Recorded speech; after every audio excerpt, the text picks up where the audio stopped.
Hello बच्चों, calculus series का ये फोर्थ वीडियो है और आप सभी लोगों का बहुत बहुत वेलकम है।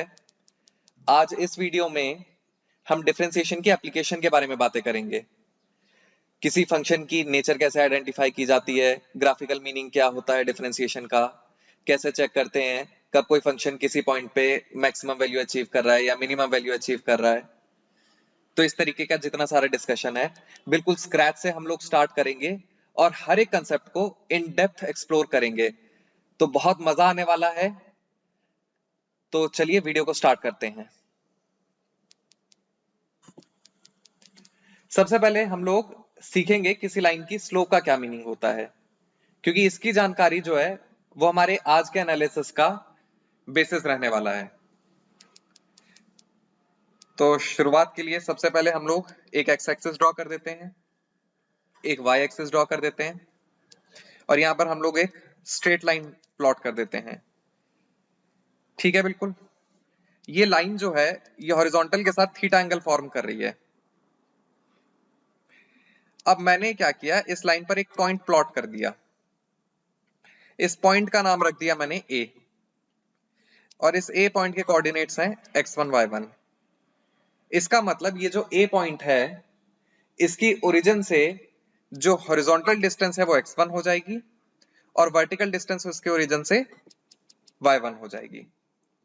सिमिलरली हमने एक और पॉइंट प्लॉट कर दिया और ये वाला जो पॉइंट है इस वाले पॉइंट का हम लोगों ने नाम रख दिया b। लेट अस से इसके कोऑर्डिनेट्स हैं x2 y2। मतलब b पॉइंट की ओरिजिन से हॉरिजॉन्टल डिस्टेंस x2 है और इसकी ओरिजिन से वर्टिकल डिस्टेंस y2 है। अब ये जो a पॉइंट है इससे पास करते हुए हम लोग एक हॉरिजॉन्टल लाइन ड्रॉ कर देते हैं जो कि b पॉइंट से पास करने वाली वर्टिकल लाइन को कट करे। तो ये हमने लाइन ड्रॉ कर दी और जिस लोकेशन पर ये दोनों इंटरसेक्ट कर रही हैं यहां पर हमने एक पॉइंट प्लॉट कर दिया और इसका नाम रख देते हैं c। तो इस c पॉइंट के कोऑर्डिनेट्स क्या हो जाने चाहिए भाई? इस c पॉइंट की भी ओरिजिन से हॉरिजॉन्टल डिस्टेंस उतनी है जितनी b की है। तो मतलब c पॉइंट का x कोऑर्डिनेट कितना हो गया? x2। और c पॉइंट की और a पॉइंट की ओरिजिन से वर्टिकल डिस्टेंस सेम है। इसका मतलब c पॉइंट का y कोऑर्डिनेट कितना हो गया? y1। तो इसका मतलब इसके कोऑर्डिनेट्स बन गए x2 y1। अच्छा, इस डायग्राम को देख करके हमको समझ में आ रहा है कि ये जो लाइन सेगमेंट AB है वो AC के साथ कितना एंगल बना रहा होगा? थीटा एंगल ही बना रहा होगा। क्यों? क्योंकि भाई ये दोनों एंगल्स तो कॉरेस्पॉन्डिंग एंगल्स हो गए ना। परफेक्ट है। अच्छा, अब अगर मुझे इस लाइन की स्लोप लिखनी है, ये जो लाइन हम लोगों ने प्लॉट करी है, अगर मुझे इस लाइन की स्लोप लिखनी है तो स्लोप को हम लोग डिनोट करते हैं m से। और इसको हमने कैसे डिफाइन किया है? किसी भी लाइन की जो स्लोप है वो अगर किन्हीं दो पॉइंट से पास कर रही है तो उसकी जो स्लोप होती है वो उन दोनों पॉइंट्स के y कोऑर्डिनेट्स का डिफरेंस अपॉन x कोऑर्डिनेट्स का डिफरेंस होता है। तो इसका मतलब m कितना हो जाना चाहिए? y2 minus y1 upon x2 minus x1। b point का y coordinate minus a point का y coordinate upon b point का x coordinate minus a point का x कोऑर्डिनेट। इस तरीके से हम लोग किसी भी स्ट्रेट लाइन की स्लोप डिफाइन करते हैं।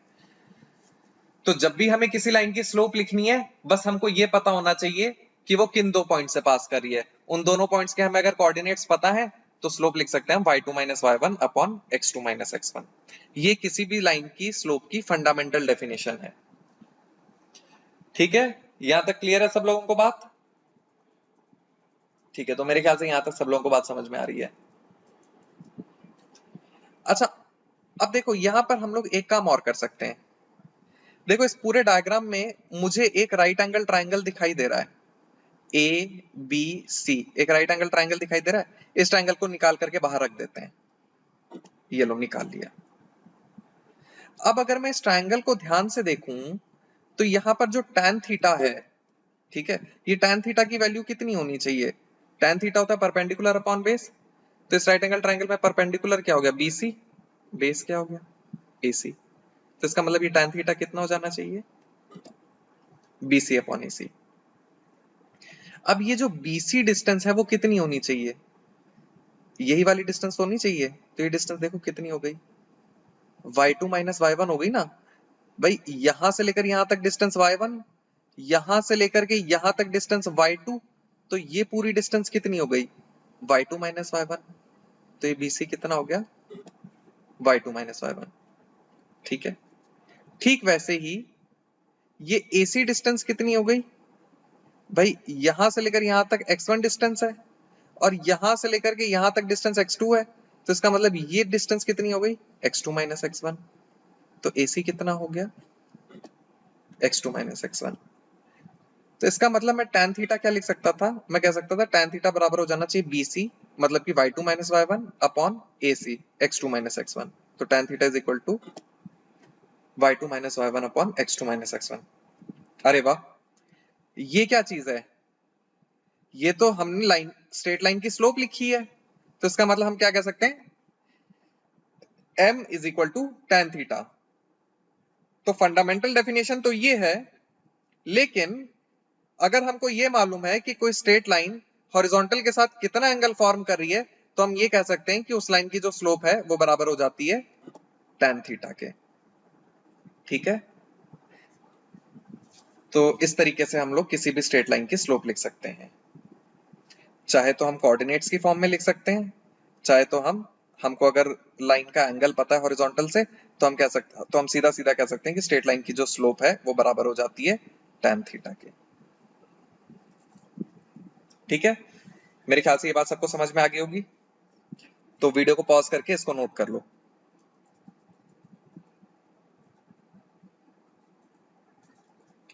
हाँ भी कर लिया सब लोगों ने नोट। अच्छा, अब नेक्स्ट चीज हम लोगों को सीखनी है नेचर ऑफ अ फंक्शन।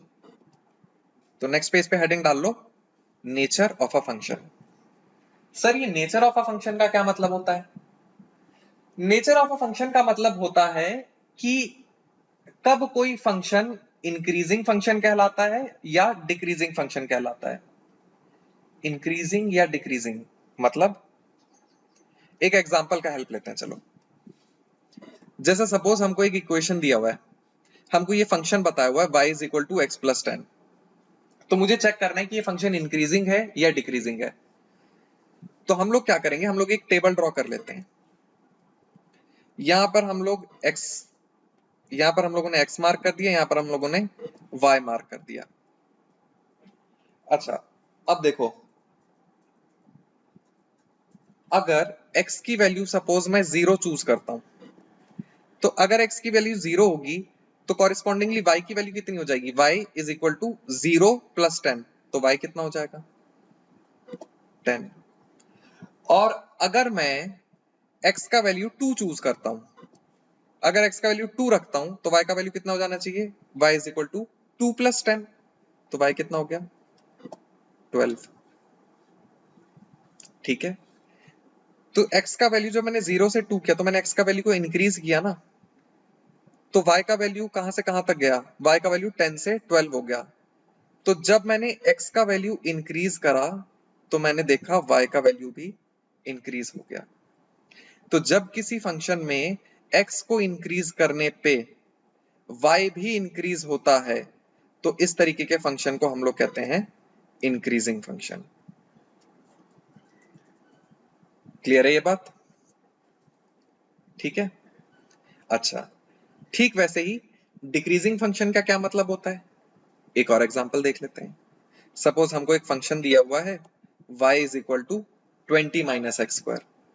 तो दोबारा से हम लोग एक टेबल ड्रॉ करते हैं, एक तरफ हमने x मार्क कर लिया, एक तरफ y मार्क कर लिया है।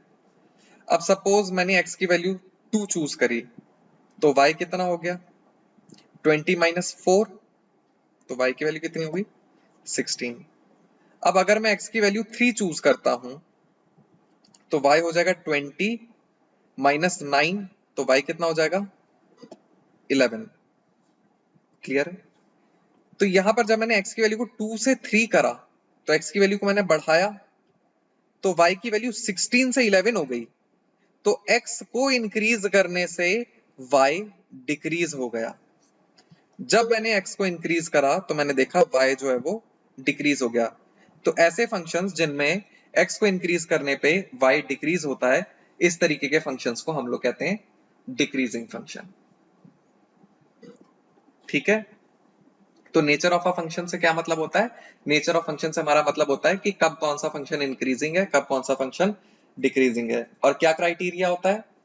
अगर x को इंक्रीज करने पर y इंक्रीज होता है तो फंक्शन इंक्रीजिंग कहलाता है, और अगर x को डिक्रीज करने पर y डिक्रीज होता है तो फंक्शन डिक्रीजिंग कहलाता है।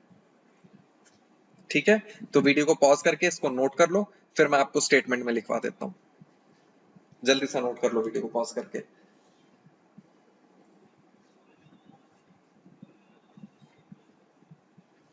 हाँ भाई, कर लिया सब लोगों ने नोट? तो स्टेटमेंट में लिखो आप, a function y is equal to f of x, a function y is equal to f of x is said to be an increasing function. A function y is equal to f of x is said to be an increasing function if on increasing the value of x, if on increasing the value of x, the value of y increases. If on increasing the value of x, the value of y increases. Similarly, a function is said to be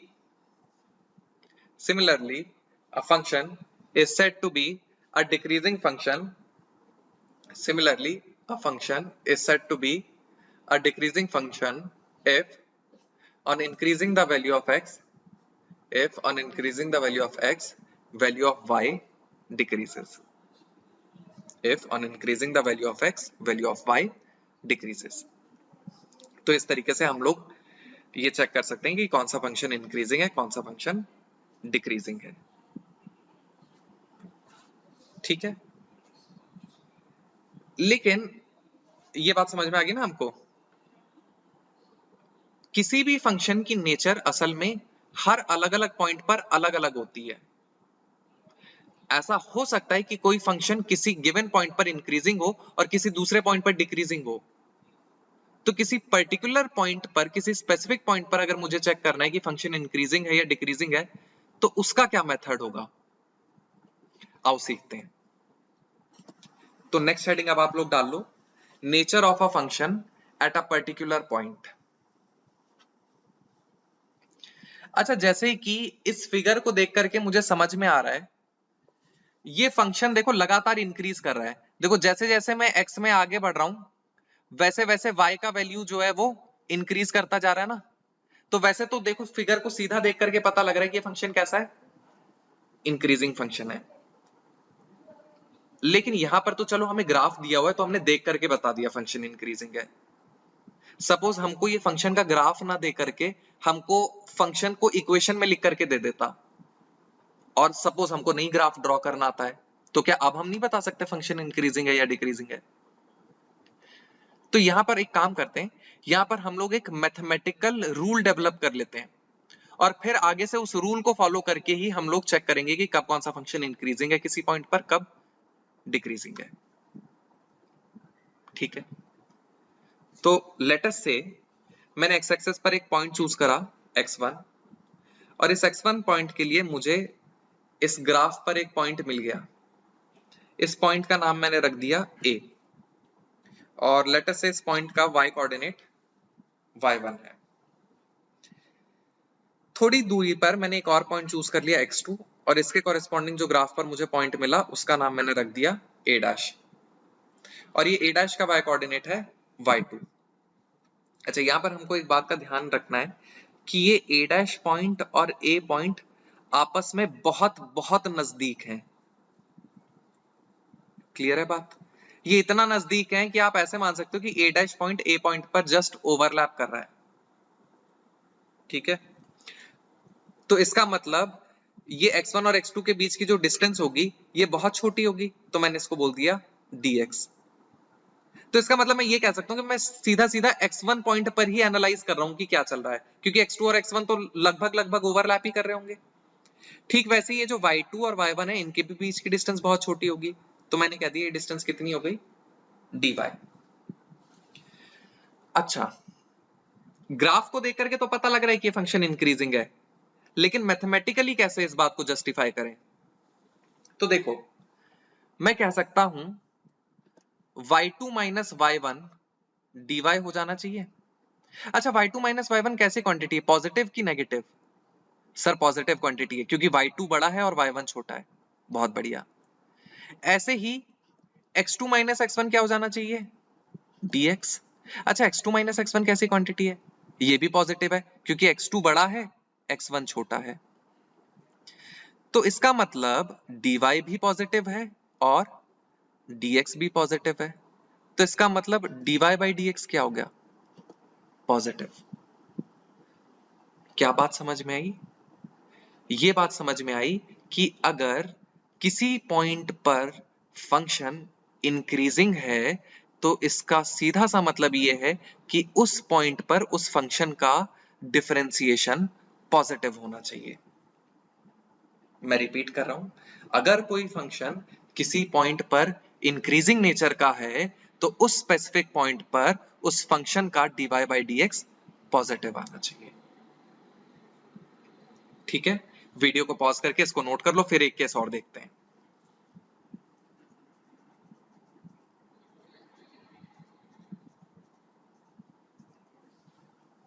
हाँ भाई, ये note कर लिया सब लोगों ने? आओ अब नेक्स्ट केस एक देखें। सपोज ये वाला केस है। अच्छा, फिगर को देख करके तो साफ साफ पता चल रहा है, जैसे जैसे मैं x की वैल्यू को इंक्रीज कर रहा हूं वैसे वैसे आपको क्या दिखाई दे रहा है, y का वैल्यू डिक्रीज कर रहा है। तो फंक्शन कैसा है, डिक्रीजिंग फंक्शन है।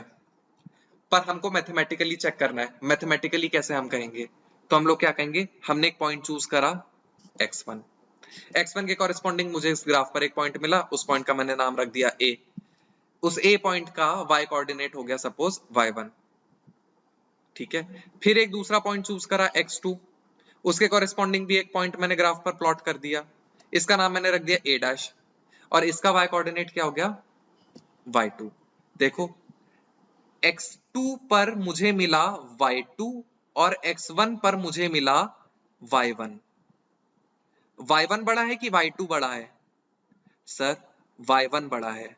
x2 बड़ा है कि x1 बड़ा है? x2 बड़ा है। तो इसका मतलब x को इंक्रीज करने पर y जो है डिक्रीज हो रहा है। तो फंक्शन कैसा है, फंक्शन तो डिक्रीजिंग है। ये बात तो क्लियर है। अच्छा, दूसरी बात, क्योंकि हम लोग एक पॉइंट पर बात कर रहे हैं, हम x is equal to x1 पर ही बात करें, तो इसका मतलब x1 और x2 के बीच की जो डिस्टेंस है वो कैसी है, बहुत छोटी है। ये दोनों पॉइंट्स आपस में ओवरलैप कर रहे हैं। तो अगर इनके बीच की डिस्टेंस बहुत छोटी है तो इनके बीच की डिस्टेंस को मैं क्या लिख सकता हूं, dx। और जब ये दोनों पॉइंट्स आपस में ओवरलैप कर रहे होंगे तो इसका मतलब इन दोनों के बीच की डिस्टेंस भी कैसी होगी, बहुत छोटी। तो वो डिस्टेंस मैं कितनी लिख सकता हूं, dy। ठीक है, तो इस बार y2 माइनस y1 में क्या लिख सकता हूं, y2 माइनस y1 हो गया dy। अब जरा चेक करके बताओ, y2 माइनस y1 को मैंने dy तो लिखा, लेकिन y2 माइनस y1 कैसी क्वांटिटी है, यहां पर y2 छोटा है और y1 बड़ा है, तो मैं छोटी क्वांटिटी में से बड़ी क्वांटिटी को घटा रहा हूं। तो यहां पर ये जो dy है ये कैसा है, नेगेटिव। ठीक है, और x2 माइनस x1, x2 बड़ा है, x1 छोटा है, तो x2 माइनस x1 कैसा है, पॉजिटिव। तो dx कैसा है, dx पॉजिटिव है लेकिन dy नेगेटिव है। तो इसका मतलब dy बाई dx क्या हो गया, dy नेगेटिव, dx पॉजिटिव, तो ये पूरी क्वांटिटी क्या हो गई, नेगेटिव। परफेक्ट। तो मतलब अगर किसी पॉइंट पर dy बाई dx नेगेटिव आ रहा है तो फंक्शन डिक्रीजिंग होता है, और अगर किसी पॉइंट पर dy बाई dx पॉजिटिव आता है तो फंक्शन इंक्रीजिंग होता है। तो इस तरीके से हम किसी भी पॉइंट पर फंक्शन का नेचर चेक कर सकते हैं। सिर्फ और सिर्फ हमको क्या करना है, फंक्शन का dy बाई dx कैलकुलेट करना है और उसका साइन चेक कर लेना है, बस इतना काम करना है। क्लियर है बात सब लोगों को? वीडियो को पॉज करके नोट कर लो, फिर मैं स्टेटमेंट में लिखवा देता हूं। हाँ भाई, कर लिया सब लोगों ने नोट? जल्दी से वीडियो को पॉज करके नोट करो। ठीक है, तो नोट कर लिया सब लोगों ने? अच्छा, अब स्टेटमेंट में लिख लो, a function y is equal to F of x, a function y is equal to F of X, a function y is equal to f of x is said to be, a function y is equal to f of x is said to be increasing at a given point, a function y is equal to f of x is said to be increasing at a given point x1, is said to be increasing at a given point x1 if dy by dx, if dy by dx at x is equal to x1 is positive, if dy by dx at x is equal to x1 is positive,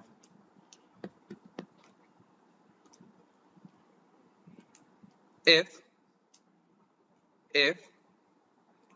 the value of dy by dx, if the value of dy by dx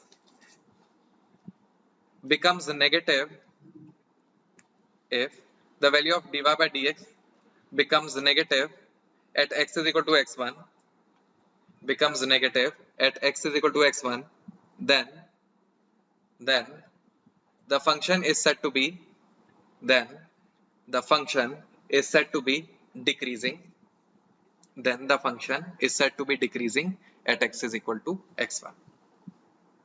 ठीक है, तो simple सा rule है, बस हमको क्या करना है, अगर तो फंक्शन का डिफरेंशिएशन किसी पॉइंट पर पॉजिटिव है तो हम बोलेंगे फंक्शन इंक्रीजिंग है उस पॉइंट पर, और अगर किसी फंक्शन का डिफरेंशिएशन उस पॉइंट पर नेगेटिव है तो हम कहेंगे फंक्शन उस पॉइंट पर डिक्रीजिंग नेचर का है। ठीक है, ये तो देखो थ्योरी हो गई। अब बात समझ में तब आएगी जब हम लोग क्वेश्चन सॉल्व करेंगे। तो आओ अब एक क्वेश्चन देखते हैं और वहां से अपने सारे कंसेप्ट्स क्लियर करते हैं हम। ठीक है, तो क्वेश्चन है, if x square minus 2x plus 12, sorry, if y is equal to x square minus 2x plus 12, then identify whether the function is increasing or decreasing at x is equal to 2. अच्छा, हमें एक function दे दिया है और हमको पूछ रहा है कि x is equal to 2 पर ये फंक्शन इंक्रीजिंग है या डिक्रीजिंग है। तो सबसे पहला काम हम लोग क्या करेंगे, हम लोग ये फंक्शन लिख लेंगे। तो फंक्शन हमने लिख लिया y is equal to x square minus 2x plus 12। ठीक है, अब अगर मुझको कोई फंक्शन पता तो मैं उसका डिफरेंशिएशन लिख सकता हूं। तो इस फंक्शन का dy by dx क्या हो जाना चाहिए, dy by dx is equal to x square का डिफरेंशिएशन 2x माइनस 2x का डिफरेंशिएशन 2 माइनस 2 और 12 कांस्टेंट है, 12 का डिफरेंशिएशन 0। ठीक है, अच्छा ये तो मैंने dy by dx लिख लिया। अब मुझे dy by dx कहां पर चेक करना है, x is equal to 2 पर। हमको x is equal to 2 पर फंक्शन का नेचर चेक करना है ना, इसका मतलब मुझे x is equal to 2 पर dy by dx का साइन चेक करना है। तो dy by dx at x equal to 2 क्या हो जाएगा, जहां जहां भी x है वहां वहां हम लोग 2 सब्स्टिट्यूट कर देंगे। तो ये क्या बन गया, 2 इंटू 2, x की जगह पर 2 डाल दिया मैंने, माइनस 2। तो ये कितना बन गया, 4 माइनस 2, तो ये कितना आ गया, पॉजिटिव। क्या ये बात क्लियर है भाई, 4 माइनस 2 तो वैल्यू क्या आ गई 2, तो इसका मतलब क्वांटिटी कैसी आ गई, पॉजिटिव। तो x इज इक्वल टू 2 पर dy by dx कैसा आ रहा है, पॉजिटिव। तो इसका मतलब x इज इक्वल टू 2 पर ये फंक्शन कैसा है, increasing. This is the answer. तो इस तरीके से हम लोग फंक्शन का नेचर बताएंगे। अप्रोच समझ में आई, मेथड क्लियर हुआ ना क्या करना है। ठीक है, तो वीडियो को पॉज करके नोट करो, फिर नेक्स्ट वाला एग्जांपल अब तुम लोग खुद से ट्राई करो।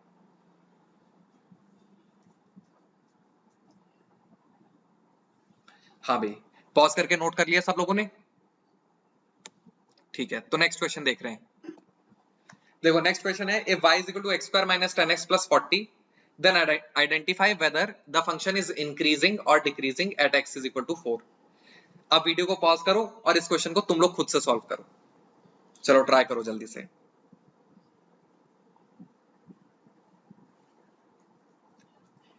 हाँ भाई, कर लिया सब लोगों ने सॉल्व। ठीक है, तो अब मैं सॉल्व कर रहा हूं। आओ देखें। तो सबसे पहले हम लोग फंक्शन लिख लेते हैं। तो फंक्शन हमको दिया हुआ है y is equal to x square minus 10x plus 40। अब अगर मुझे इसका डिफरेंशिएशन लिखना है तो dy बाई डी एक्स क्या हो जाएगा, एक्स स्क्वायर का डिफरेंशिएशन 2x माइनस 10x का डिफरेंशिएशन 10, 40 का डिफरेंशिएशन 0। ठीक है, अब मुझको इसका नेचर फंक्शन का कहां चेक करना है, x इज इक्वल टू 4 पर। तो मैं कहां पर dy by D x calculate करूंगा, मैं dy by D x calculate करूंगा x इज इक्वल टू 4 पर। तो जहां जहां x है वहां वहां हम लोग 4 सब्सटीट्यूट कर देंगे। तो देखो ये क्या बन गया, 2 इंटू 4, x की जगह पर 4 आ गया, माइनस 10। तो ये क्या हो गया, 8 माइनस 10 माइनस 2। तो ये वैल्यू कैसी आ गई, नेगेटिव। तो y is equal to F of x के लिए x इज इक्वल टू 4 पर dy बाई डी एक्स कैसा आ गया, नेगेटिव। तो अगर dy by D x negative है तो इसका मतलब x इज इक्वल टू 4 पर फंक्शन कैसा हो गया, decreasing. So this is the answer. मेरे ख्याल से अब बात समझ में आनी शुरू हुई कि क्या करना है। ठीक है, पॉज करके नोट कर लो।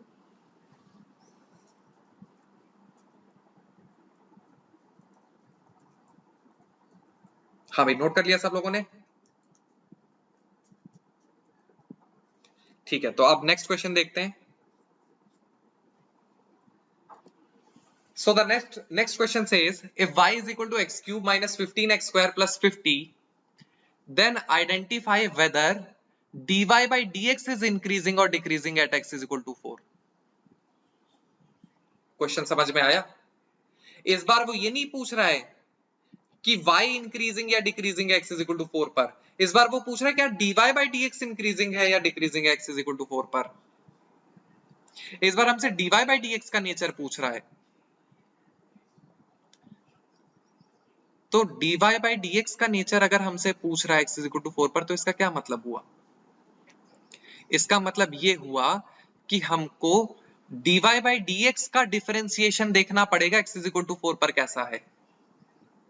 अगर हमसे वो y का नेचर पूछ रहा होता तो हम dy by dx देखते हैं x इज इक्वल टू 4 पर कैसा है, लेकिन वो हमसे dy by dx का नेचर पूछ रहा है, तो हम dy by dx के डिफरेंशिएशन को देखेंगे कि वो x इज इक्वल टू 4 पर कैसा है, पॉजिटिव है या नेगेटिव है।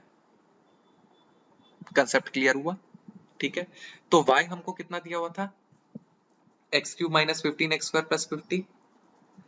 तो मैं dy by dx कितना लिख सकता था, dy by dx लिख सकता था 3x square minus 30x plus 0। ठीक है ना, अब मुझे इस dy by dx का ही तो नेचर पता करना है, मतलब मुझे इस dy by dx का डिफरेंशिएशन देखना पड़ेगा अब कि वो पॉजिटिव है या नेगेटिव है। तो dy by dx का डिफरेंशिएशन क्या हो गया, d2y by dx स्क्वायर कितना हो गया, 3x स्क्वायर का differentiation 6x minus 30x minus 30। ठीक है, तो अब x इज इक्वल टू 4 पर चेक करना है ना कि dy by dx इंक्रीजिंग है या डिक्रीजिंग है। तो हम x इज इक्वल टू 4 पर चेक करेंगे d2y by dx square positive है या नेगेटिव है। तो x इज इक्वल टू 4 पर जहां जहां पर x है वहां पर हम लोग 4 सब्स्टिट्यूट कर देंगे। तो ये क्या बन गया, 6 इंटू 4 माइनस 30। तो कितना बन गया, 24 माइनस 30। तो d2y by dx स्क्वायर कैसा आ गया, negative. d2y by dx square negative आ गया, इसका मतलब ये हुआ कि dy by dx कैसा हो गया, डिक्रीजिंग। तो dy by dx decreasing nature का है x is equal to 4 पर।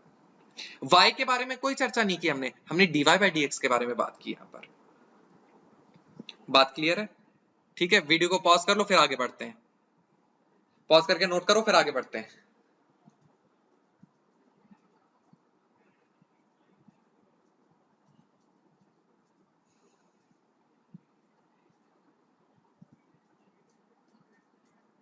हाँ भाई, पॉज करके नोट कर लिया सब लोगों ने? ठीक है, अच्छा अब नेक्स्ट कंसेप्ट देखो हम लोगों को सीखना है, geometrical interpretation of dy by dx। ठीक है, नोटबुक्स पे हेडिंग डाल लो, geometrical interpretation of dy by dx। देखो सपोज मैंने ग्राफ पर एक पॉइंट प्लॉट कर लिया और इस पॉइंट का मैंने नाम रख दिया P। और एक दूसरा पॉइंट मैंने प्लॉट कर दिया, इस पॉइंट का नाम मैंने रख दिया P डैश। ठीक है, अच्छा अब मुझे बताओ ये P और P डैश के बीच की हॉरिजॉन्टल डिस्टेंस यही तो होगी, तो ये डिस्टेंस कितनी हो गई, हमने मान लिया ये हो गई डेल्टा एक्स। ऐसे ही P और P डैश के बीच की जो वर्टिकल डिस्टेंस है वो ये डिस्टेंस हो गई। ये डिस्टेंस हमने कितनी बोल दी, हमने कहा ये डिस्टेंस हो गई डेल्टा वाई। ठीक है, अब P और P डैश से पास करती हुई एक लाइन ड्रॉ कर दी हम लोगों ने, एंड हमने अज्यूम किया कि ये लाइन हॉरिजॉन्टल के साथ थीटा एंगल बना रही है। तो अगर मुझे थीटा की टर्म्स में इस P डैश पॉइंट से पास करती हुई लाइन की स्लोप लिखनी है, तो मैं क्या कह सकता हूं, m is equal to tan theta, अभी हम लोगों ने सीखा था। और अगर डेल्टा वाई और डेल्टा एक्स की टर्म्स में लिखना है तो मैं स्लोप कितनी लिख सकता हूं, m is equal to delta y by delta x. ठीक है, अच्छा अब देखो जैसे जैसे जैसे जैसे मैं ये P डैश पॉइंट को P पॉइंट के नजदीक लेकर के आऊंगा, जरा देखो क्या होगा, एनालाइज कर पा रहे हो।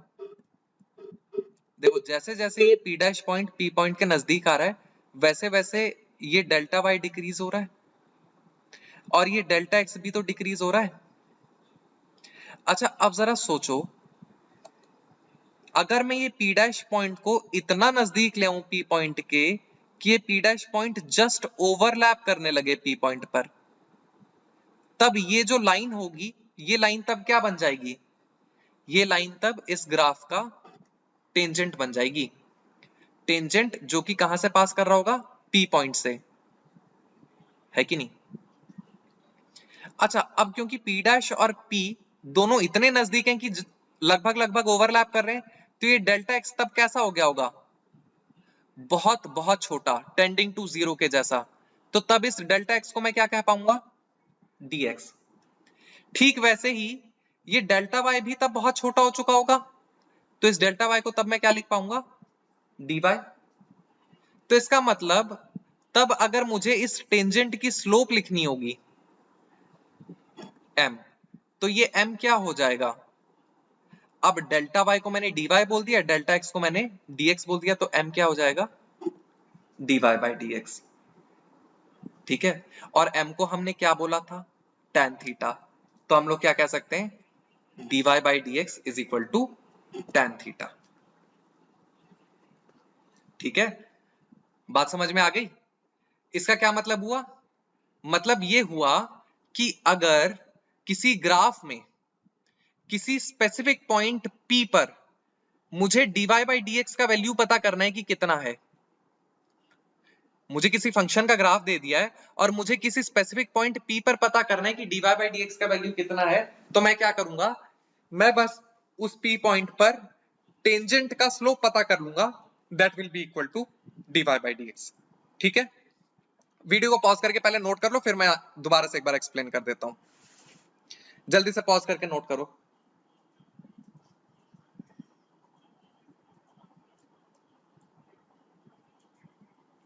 हाँ भाई, नोट कर लिया सब लोगों ने।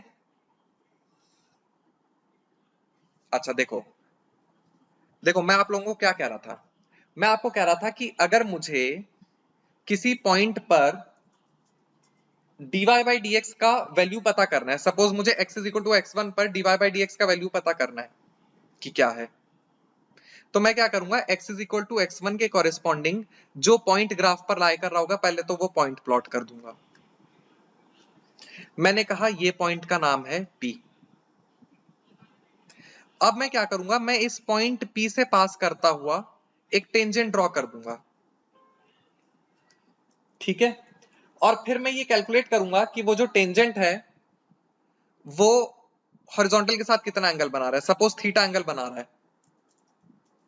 ठीक है, तो इसका मतलब इस टेंजेंट का जो स्लोप है m वो कितना हो जाएगा, tan थीटा। और हमको क्या पता है, dy by dx at x equal to x1 क्या होता है, tan थीटा। ठीक है, तो अब आगे से मेथड क्या है, बस हम लोगों को क्या करना है, हम लोग ग्राफ पर किसी भी पॉइंट पर अगर हमको dy by D x calculate करना है, तो उस जिस पॉइंट पर कैलकुलेट करना है उस पॉइंट से पास करता हुआ हम लोगों को एक टेंजेंट ड्रॉ कर देना है, और फिर उस टेंजेंट का एंगल कैलकुलेट कर लेना है, तो उससे हमको टेंजेंट का स्लोप पता लग जाएगा, वही dy बाई डी एक्स की वैल्यू होगी उस लोकेशन पर। क्लियर है बात? ठीक है, इसको नोट कर लो, उसके बाद मैं जो है लिखवा देता हूं आपको। वीडियो को पॉज करके नोट कर लो।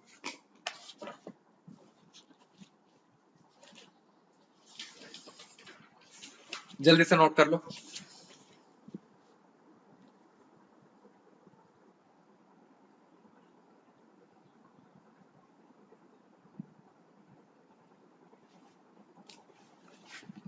हाँ भी कर लिया सब लोगों ने नोट?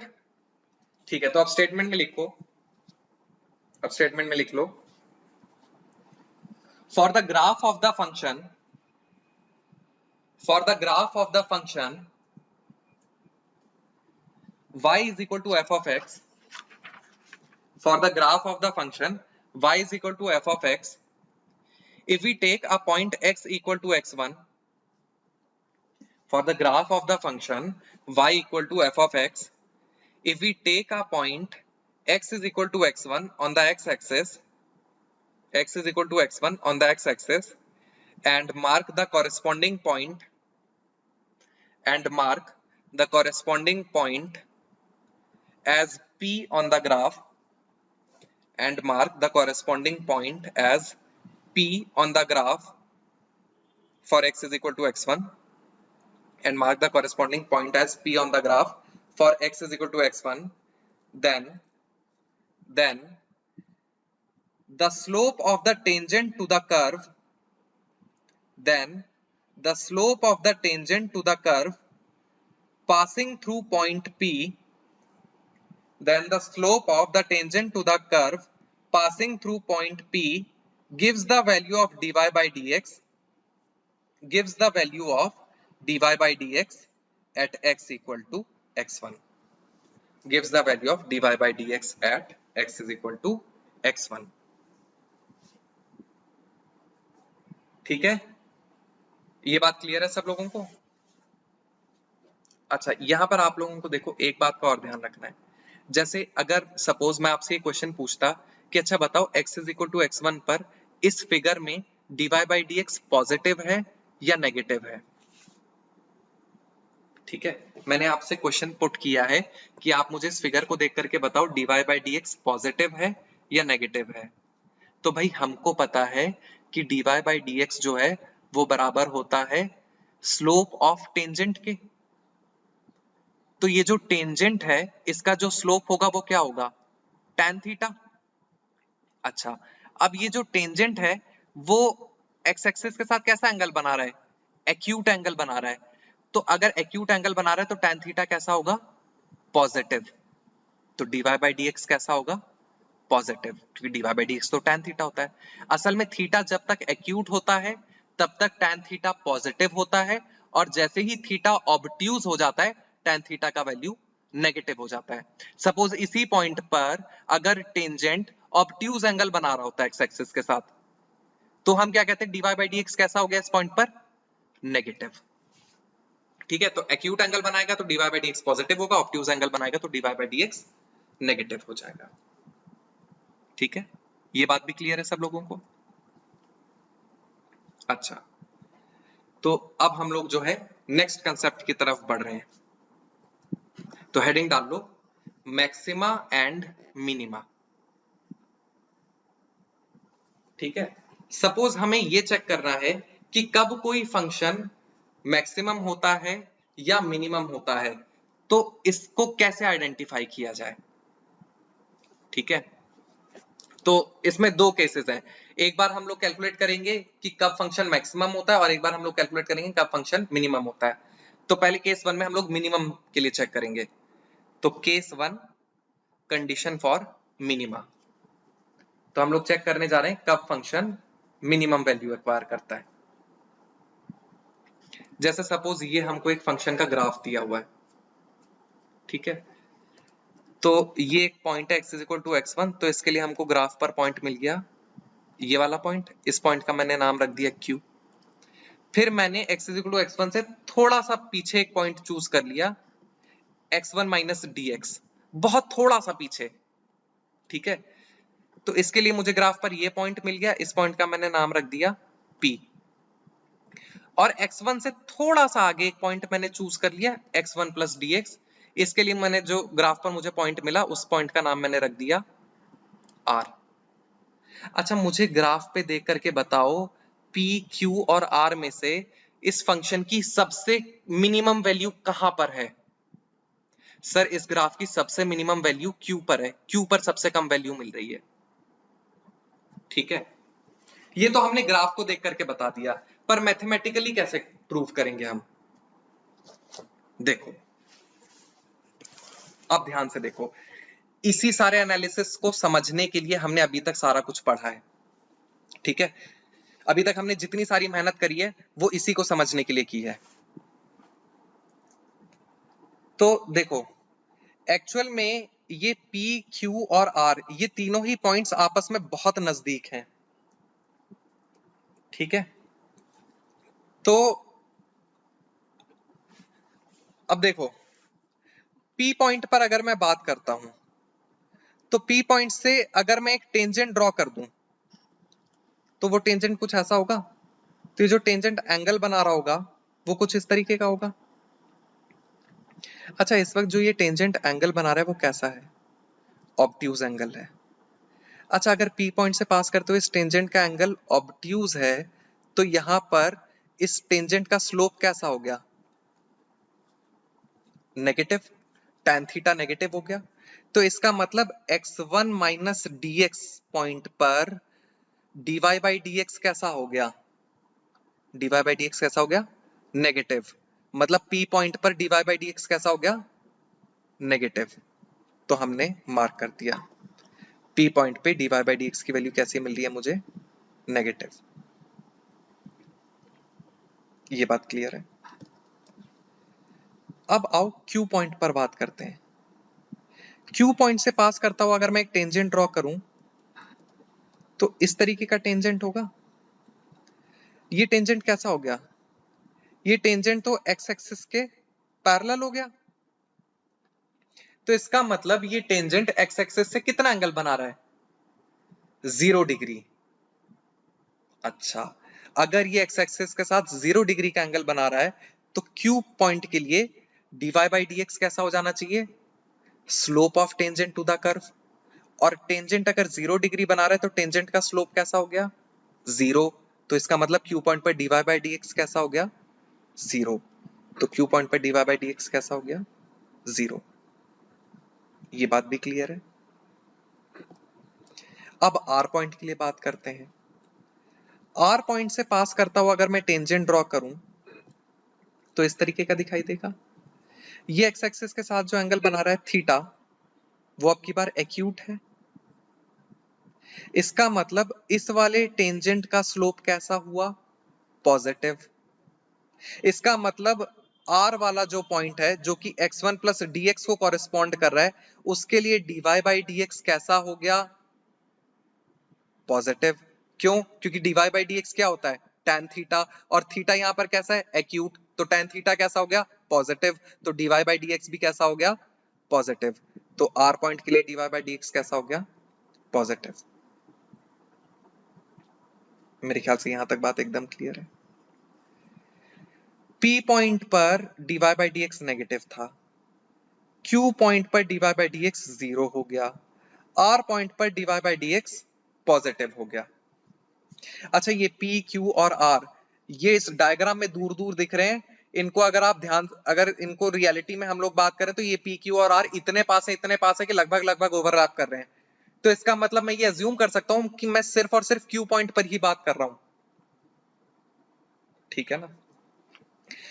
अच्छा, तो Q से जस्ट पहले dy बाई dx नेगेटिव है, ठीक Q पॉइंट पर आकर के dy बाई dx 0 हो गया, और Q पॉइंट से थोड़ा आगे जाकर के R पॉइंट पर dy बाई dx पॉजिटिव हो गया।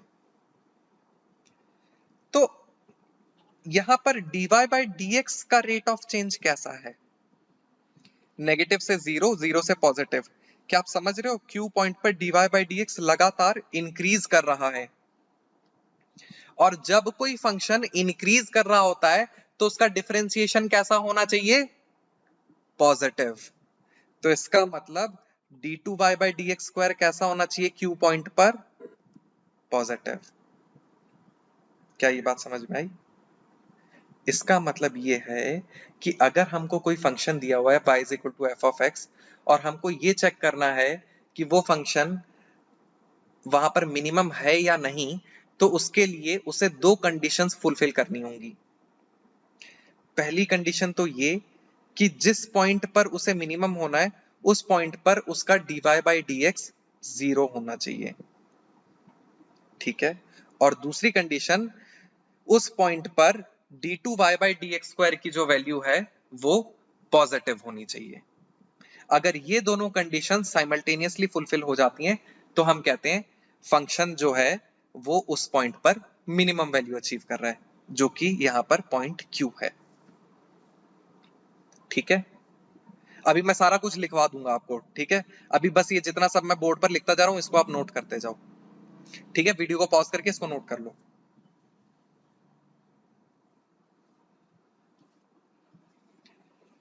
हाँ भाई, ये नोट कर लिया सब लोगों ने? अब देखो, अब इसमें हमको देखना है केस नंबर 2। सेकंड केस में हम लोग चेक करेंगे कंडीशन फॉर मैक्सिमा। तो इस तरीके का इस बार कुछ ग्राफ दिया हुआ है। जैसा कि ग्राफ को देख करके समझ में आ रहा है, ये वाले पॉइंट पर ये ग्राफ मैक्सिमम हो रहा है। क्या कंडीशन होनी चाहिए? तो दोबारा से बिल्कुल स्टेप बाय स्टेप चलेंगे हम लोग। x is equal to x1 पर ये वाला पॉइंट मिला, इस पॉइंट का नाम मैंने रख दिया Q। x1 माइनस dx पर ये वाला पॉइंट मिला और इस वाले पॉइंट का नाम मैंने रख दिया P।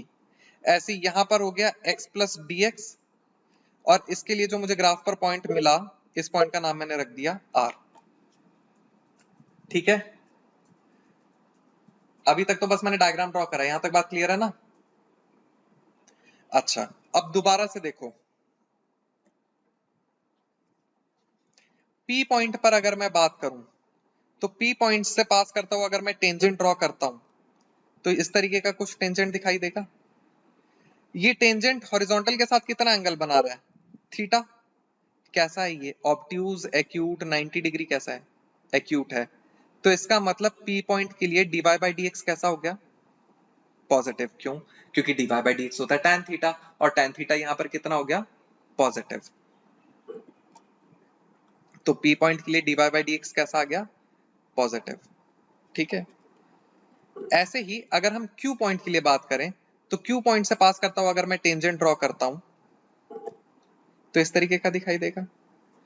ये टेंजेंट x एक्सिस के साथ कितना एंगल बना रहा है? सर ये तो x एक्सिस के पैरेलल हो गया, इसका मतलब कितना एंगल बना रहा है? 0 डिग्री। तो इसका मतलब इस टेंजेंट का स्लोप कितना हो गया? 0। इसका मतलब dy बाई dx कितना हो गया? 0।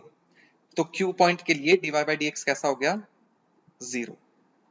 ये बात भी क्लियर है। और Q पॉइंट कौन सा वाला पॉइंट है? मैक्सिमा वाला पॉइंट, ठीक है। अभी देखेंगे क्या कंडीशंस बनती हैं। ऐसे ही अब हम लोग R पॉइंट के लिए बात करते हैं। तो R पॉइंट से पास करता हुआ एक टेंजेंट ड्रॉ करा मैंने। ये x एक्सिस के साथ कितना एंगल बना रहा है? ये वाला एंगल। क्या हमको अब की बार समझ में आ रहा है कि ये वाला एंगल तो अब की बार ऑब्ट्यूज है? तो इसका मतलब इस बार dy बाय इस बार जो है tan थीटा कैसा हो जाएगा?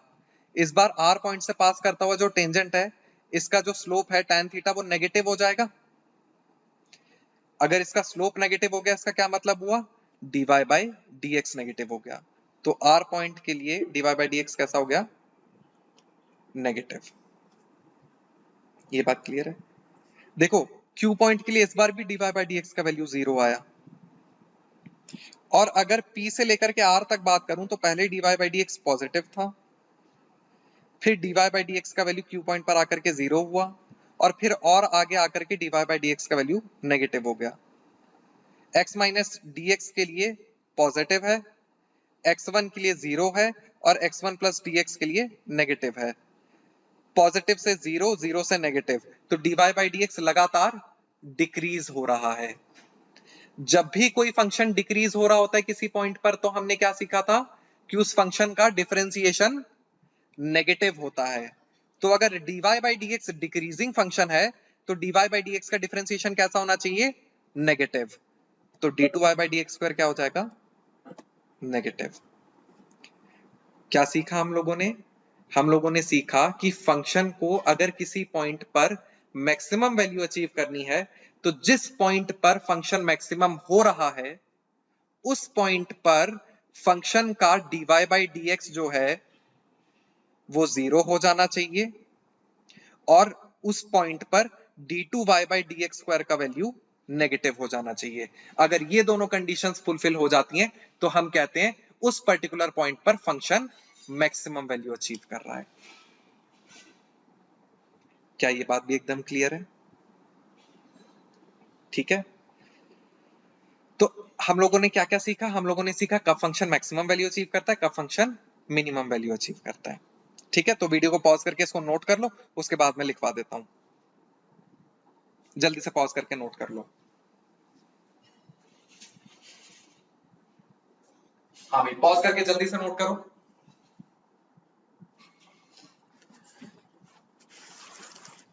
हाँ भाई, नोट कर लिया सब लोगों ने? ठीक है, तो अब लिखो, स्टेटमेंट में लिखो, a function y is equal to F of x, a function y is equal to F of x is said to have, a function y is equal to f of x is said to have maximum value at x is equal to x1. A function y is equal to f of x is said to have maximum value at x is equal to x1 if dy by dx if dy by dx at x is equal to x1 is 0, if dy by dx at x is equal to x1 is equal to 0, and d2y by dx square and d2y by dx square at x is equal to x1 is negative, and d2y by dx square at x is equal to x1 is negative. Similarly, for a function to attain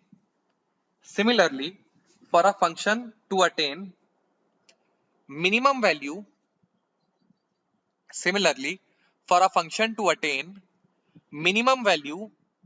at x is equal to x1, similarly for a function to attain minimum value at x is equal to x1, its dy by dx at x is equal to x1 should be 0. Its dy by dx at x is equal to x1 should be 0, and d2y by dx square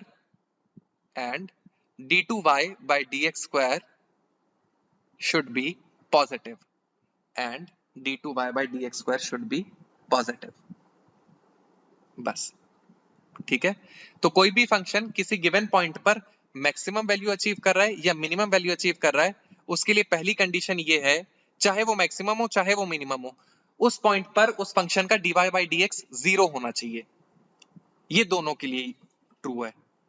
और अगर d2y by dx square positive हो रहा है तो हम कहते हैं function minimum value achieve कर रहा है, और अगर d2y by dx square negative हो रहा होता है तो हम कहते हैं फंक्शन मैक्सिमम वैल्यू अचीव कर रहा है।